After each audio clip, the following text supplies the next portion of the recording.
Good morning, students.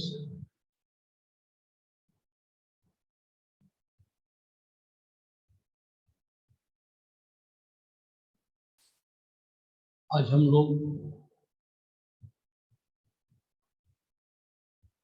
5 BCom computer applications की class के अंतर्गत इवेंट मैनेजमेंट में यूनिट सेकंड का सेकंड टॉपिक स्टार्ट करने जा रहे हैं। उस टॉपिक को हम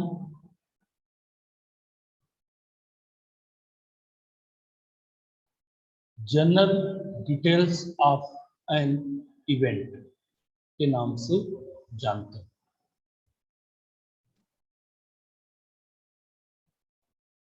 कि जनरल डिटेल्स किसी भी इवेंट्स के लिए क्या होती है। Good morning sir. Good morning Amit. और विपुल अभी नहीं आया? अभी नहीं आया सर। कल की क्लास में कोई प्रॉब्लम तो नहीं है? नहीं सर। तो आज की क्लास स्टार्ट किया जाए। Yes sir. तो जैसा कि मैंने बताया कि जो आज का टॉपिक हमारा होगा वो होगा general details of an event. तो सबसे बड़ी बात है कि कल की क्लास में हम लोगों ने जो देखा था वो ये था कि एक इवेंट्स जिसे मैं होल्ड कर रहा हूं या आयोजित कर रहा हूं तो उसके लिए कौन कौन से प्रिंसिपल्स होने चाहिए। आज की क्लास में हम उसी के आगे डिटेल्स इवेंट्स की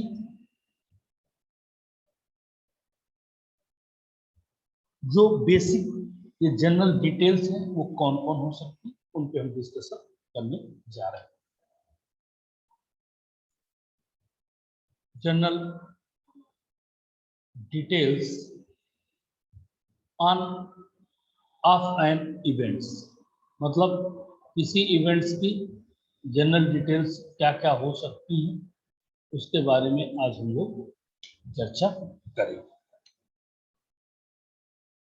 सबसे पहली डिटेल्स है वो है इवेंट का टाइटल। आखिरकार इवेंट हो किस लिए रहा है, उस इवेंट्स के टाइटल की हमें आवश्यकता पड़ी। क्योंकि जब तक भाई हम इवेंट के टाइटल से ही ना इवेंट के बारे में जानकारी लगा पाते हैं। जैसे रिंग सेरेमनी, रिंग सेरेमनी का मतलब ये हमारे दिमाग में बात आ गई ये इवेंट किस टाइप का है। ठीक, जैसे कवि संगोष्ठी मतलब इससे हमको पता चल गया कि आखिर यहाँ होने वाले हैं। या मान लीजिए ऑर्केस्ट्रा, ये हमको पता चल गया कि इसमें होने वाला क्या है।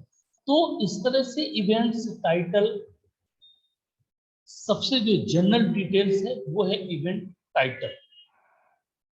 आपको उस इवेंट्स के टाइटल के बारे में बताना पड़ेगा।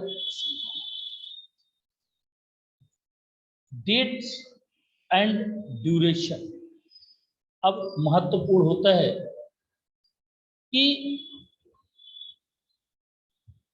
वो पर्टिकुलर इवेंट्स किस डेट को है और कितने समय तक होगा। देखिए आज के समय में लोगों के पास समय का अभाव, इतनी व्यस्तम दिनचर्या है लोगों की कि वो चाहकर भी इन या ऐसे कार्यों के लिए समय नहीं निकाल पाते। अगर आपको याद हो, मैं ज्यादा दूर लेके नहीं जाऊंगा क्योंकि हम लोग सभी गांव के माहौल से जुड़े हुए हैं। तो एक प्रैक्टिकल सी बात है, जब हमारे घरों में या आपके घरों में आज से ज्यादा नहीं 10 साल पहले की बात है, कोई शादी फंक्शंस आयोजित होता था तो हम देखते थे कि हमारे रिश्तेदार वो लगभग 8 दिन 10 दिन पहले से आ जाते थे और कार्यक्रम होने के बाद 4 से 5 दिन और रुकते थे। इसके बावजूद भी लोग उनको, चूंकि पहले एक अपनापन होता था, रुकने के पीछे एक मनसा होती थी। आज शादी के दिन शाम के आते हैं और कुछ तो रात पे ही चले जाते हैं, कुछ ये भी इंतजार नहीं करते कि लड़की गई कि नहीं, अपना वो चली जाती। 24 घंटे पहले भी थे, 24 घंटे आज भी। पहले 48 घंटे नहीं किसी के पास, 24 घंटे ही, और आज भी 24 घंटे ही। लेकिन बच्चे पहले भी पढ़ते थे, बच्चे आज भी पढ़ रहे हैं। तो मेरे बच्चों का स्कूल खुल गया, मेरे बच्चों का ट्यूशन का प्रॉब्लम हो रहा है, ऐसे ढेर सारे बयान। क्योंकि अब लोगों के अंदर क्या है, अपनापन है। तो हमें किसी इवेंट्स को आयोजित करते समय उसकी डेट्स पहले से फिक्स करनी पड़ती है और ड्यूरेशन, कितने समय तक हम इस प्रोग्राम को जारी रखेंगे। लोकेशन एंड एक्सेसिबिलिटी तीसरा है, उस पर्टिकुलर प्रोग्राम का जो वेन्यू होगा, जो स्थान निश्चित किया गया होगा, वो कहाँ होगा। ये पूरे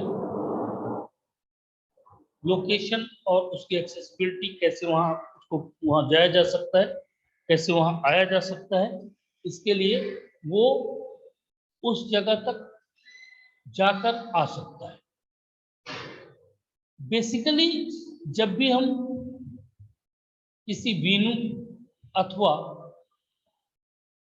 किसी स्थान पर जाते हैं तो हम सबसे पहले जो देखते हैं वो ये देखते हैं कि आखिरकार वो रीच कहाँ है हमारी, हम कैसे वहां तक पहुंच सकते हैं।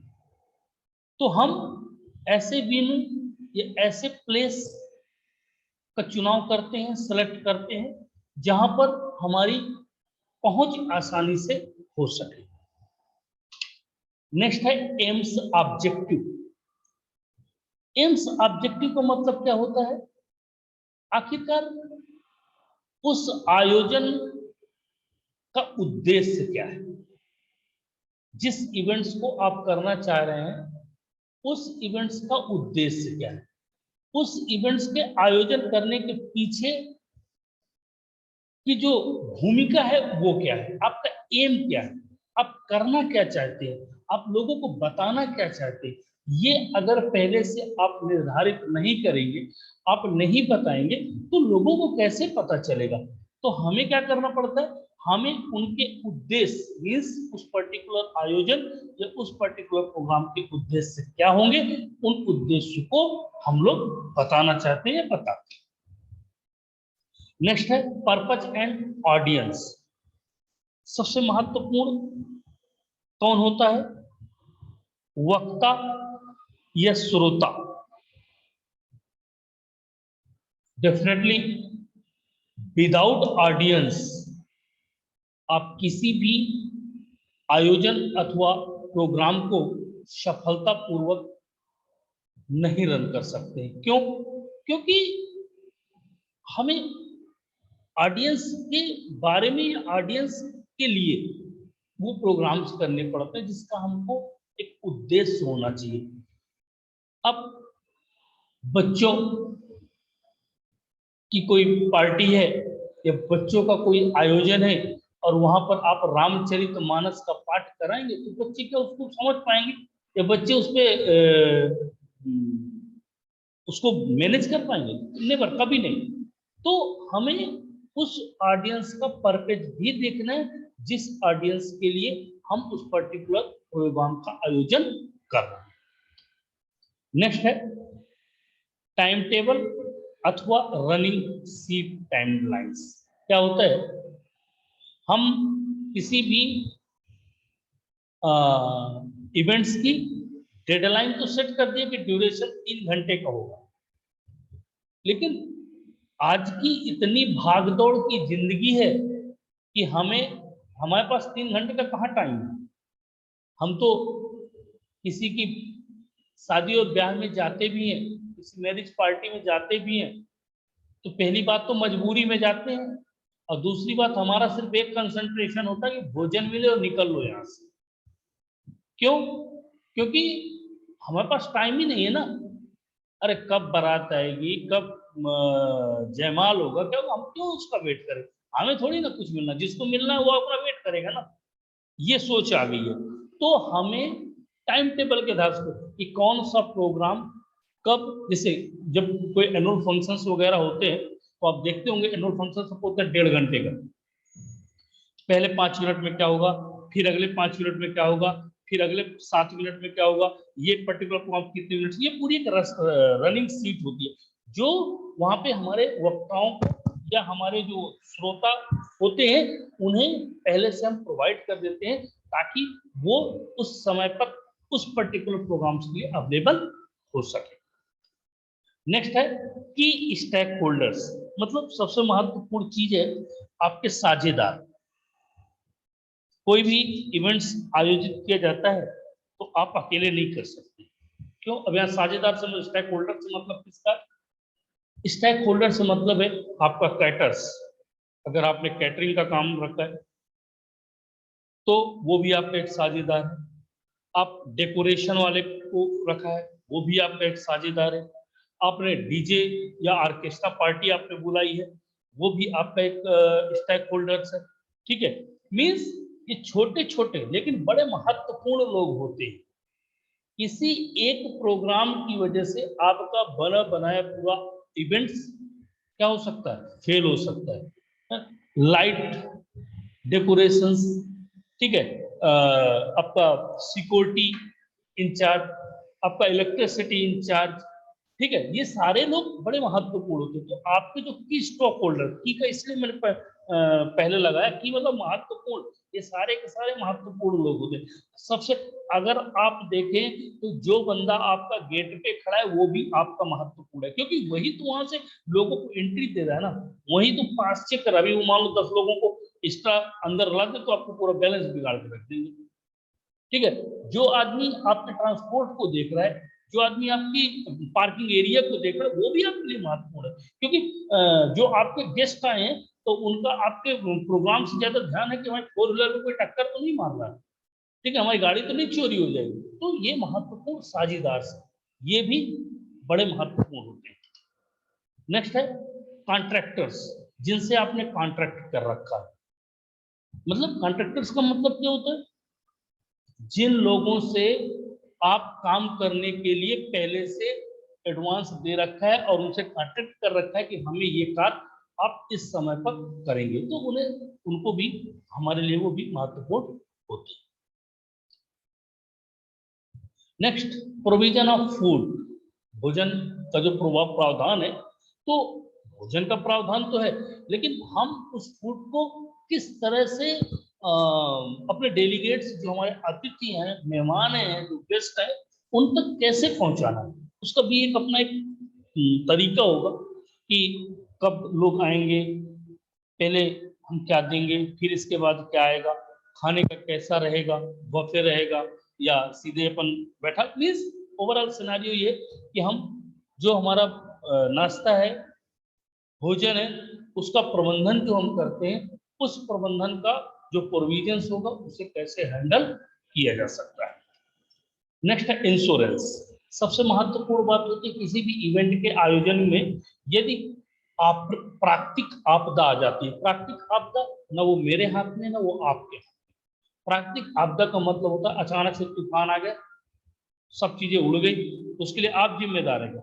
अचानक से तेज पानी बरसने लगा और आपका पूरा प्रोग्राम प्रॉब्लम में आ गया, तो उसके लिए इंश्योर्ड हो जाए। पहले से इंश्योरेंस अगर आप करा लेते हैं तो आप तो पूरे नुकसान से बच जाते हैं। ठीक है, और उस नुकसान के लिए या उस नुकसान की भरपाई के लिए आपको जिस कंपनी से आप इंश्योर्ड होते हैं वो कंपनी आपकी उसको उस नुकसान की भरपाई आपके करती है। नेक्स्ट है बजट परमिट्स। सबसे महत्वपूर्ण होता है किसी भी आयोजन, किसी भी प्रोग्राम या किसी भी इवेंट्स के लिए बजट।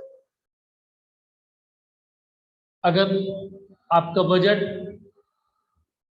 आपको अनुमति नहीं दे रहा है और आप यदि प्रोग्राम फिर भी कर रहे हैं, ये प्रोग्राम हो रहा है, मीन्स आप अपने साथ खिलवाड़ कर रहे हैं। क्योंकि जो बजट ओवर होगा, ये बजट जो ओवर हो जाएगा, उस बजट की जिम्मेवारी किसकी होगी? आपकी होगी। तो हमें जितना हमारा बजट अनुमति दे, हमें उतना ही कार्य करना है। साइट मैप एंड लेआउट, जो हमने हमारी साइट है उसका मैप होना चाहिए। कहाँ से एंट्रेंस होगा, कहाँ से एग्जिट होगी, कहाँ से गेस्ट एंट्री करेगा, कहाँ से जो कलाकार होंगे वो एंट्री करेंगे। ठीक है, वीवीआईपी गेस्ट, मतलब वीवीआईपी गेस्ट कहाँ से आएंगे। ठीक है, महिलाएं कहाँ होंगी, बस ये सारी चीजें हमें क्या होता है व्यवस्थित लेआउट एक मैप के द्वारा हम एक साइट मैप बनाते हैं और उसका पूरा लेआउट। ठीक है, कौन कहाँ का पार्किंग एरिया क्या होगा, 4 व्हीलर पार्किंग कहाँ होगी, 2 व्हीलर पार्किंग क्या हो कहाँ पे होगी। ठीक है, तो ये सारी चीजें, इन सारी चीजों का लेआउट हमें पहले से बनाना पड़ता है या देखना पड़ता है। ठीक है, नेक्स्ट है वेस्ट मैनेजमेंट। अब वेस्ट मैनेजमेंट का अपशिष्ट प्रबंधन का मतलब क्या होता है? जैसे आपका पानी, आप किसी भी कार्यक्रम में आयोजित करते हो तो डेफिनेटली पानी बहुत ज्यादा लगता है, और जितना पानी लगता है उससे ज्यादा वो क्या होता है, पानी बर्बाद भी होता है। तो अब मान लीजिए आपका प्रोग्राम चल रहा है और पानी यूज में आ रहा है, क्योंकि ये बिल्कुल सत्य है कि पानी, सॉरी, प्रोग्राम होगा तो पानी लोगों को लगेगा, पीने के लिए भी लगेगा, अन्य कार्यों के लिए भी लगेगा।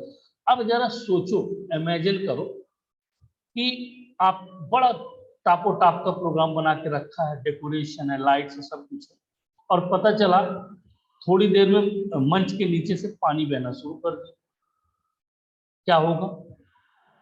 पूरे प्रोग्राम की किरकिरी हो जाएगी या नहीं?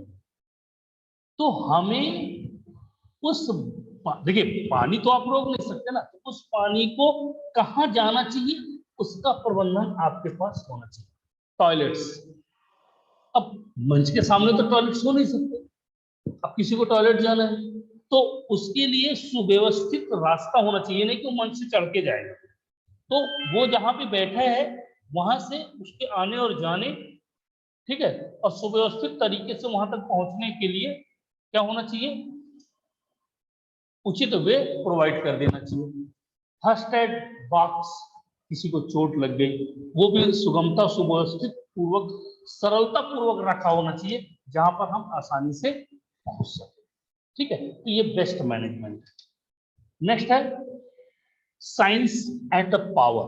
अब साइंस, आप लोग अक्सर देखते होंगे जब बड़े बड़े कार्यक्रम होते हैं तो एरो वगैरह बने होते हैं, वीआईपी लॉन होता है, वुमेन लॉन होता है, चाइल्ड लॉन होता है, ये वुमेन टॉयलेट्स है, मेंस टॉयलेट्स है, ये मतलब ये सारी चीजें व्यवस्थित करते हैं ना, कैसे, किसके थ्रू करते हैं? साइन, कोई एक ऐसा सिंबल या लिख के ऐसा कुछ करके, तो आपको पूरे जो भी आपने वीनू या आपने जो गेस्ट हाउस बुक कर रखा है उसमें सारी चीजें आपको मैनेज करना पड़ेगा। एंड द पावर, पावर का मतलब यहाँ क्या, वहां पे युद्ध तो करना नहीं है।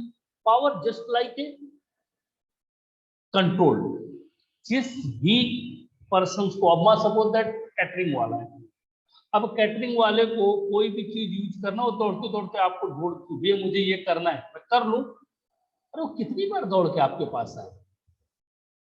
डेकोरेशन वाले को कुछ चाहिए, वो कितनी बार आपके पास आए। मीन्स ऐसे लोगों को आप शक्तियां दे दे, तो मीन्स ऐसे लोगों को आप ऑथेंटिकेट कर दे जो उस कार्य को आसानी से करवा सके। एंड देन बाद में चूंकि आपको मालूम है कि एक डेकोरेशन वाले को क्या आवश्यकता पड़ेगी, टेप के अलावा और क्या आवश्यकता पड़ सकती है, थोड़ा बहुत चीज और कितने के आएंगे, 15, 50, 100, 200 रुपए। तो इतनी शक्तियां आप उनको, भैया आप तुम यूज करो, मेरे को मत परेशान करना, बाद में मेरे को हिसाब बता देना, मैं कर।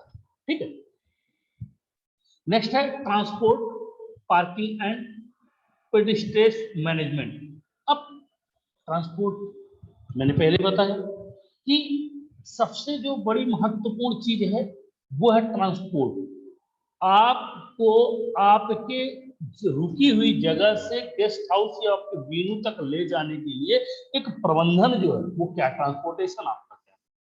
आपको पार्किंग लाट जो आपने बना रखा है, पार्किंग एरिया, वहां पर क्या सुव्यवस्थित तरीके से जितने गेस्ट हैं आपके पास, अगर उतने भी गाड़ी लेके आते हैं तो क्या उनके लिए पार्किंग की व्यवस्था आपके पास है, वो सारी चीजें पहले से मन। तीसरी महत्वपूर्ण चीज होती है यात्री प्रबंध, जो पैदल लोग आते हैं। पैदल देखिए सबसे महत्वपूर्ण लोग कौन होते हैं आपके, जो पैदल आते हैं। हर आदमी तो गाड़ी से नहीं आ सकता, ठीक है, या फिर अगर वो गाड़ी से भी आता है तो उसको डेफिनेटली क्या करना पड़ता है, पैदल तो चलेगा ही कुछ दूर। तो ऐसा नहीं उसको होना चाहिए जिससे उसको प्रॉब्लम हो या उसको ऐसा लगे किसी प्रकार की फीलिंग्स आए कि नहीं ऐसा नहीं हो सकता। तो ये सारी चीजें आपको मैनेज करने की आवश्यकता है। नेक्स्ट है सिक्योरिटी एंड क्राउड कंट्रोल।